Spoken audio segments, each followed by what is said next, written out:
We're gonna have to color adjust what's happening here for the next half hour. A little bit less red. Yeah, a little less. Hi, I'm Dennis Beerley. I'm an Associate Creative Director at Digitas Health, and I am also a letterpress printer.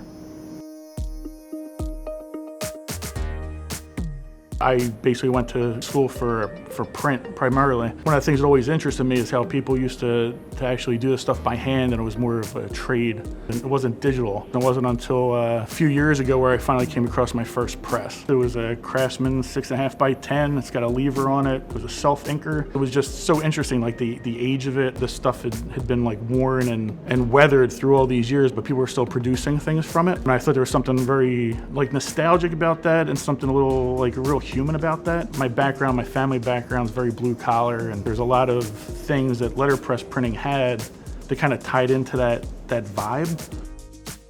This one just kind of fell in my lap, and after that one fell, another one fell in my lap, and another one fell in my lap, and at one point I think I had 10 presses in my basement.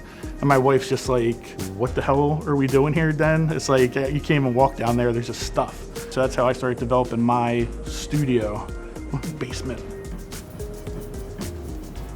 It lets me not be perfect in what I'm doing. For designers in particular, they're always in this zone of everything having to be perfect. And with letterpress, it can't be. It's like whether the materials you have been beat up, like I was saying before, or it's the paper or the humidity or the press itself, which I feel like allows a lot more opportunities. I'm a little more experimental, and I allow myself to go beyond what I feel like is what we're looking for.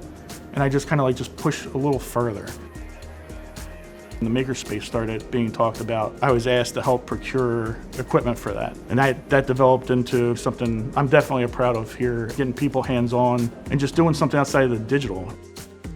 We've even brought letterpress to clients here, and the clients had the opportunity to be hands-on and kind of just break out of the usual monotony of what these meetings can be like. We can kind of see people in a different light. People are getting ink on their hands and it's messy.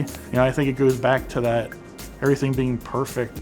Through the years, you get beat up through life and everything else, and once you can kind of accept the materials or the people for what they are, then it becomes like more of like a beautiful kind of thing. It's just a matter of like letting everybody just be messy. Maybe we should cut this part. I think I'm going a little sideways.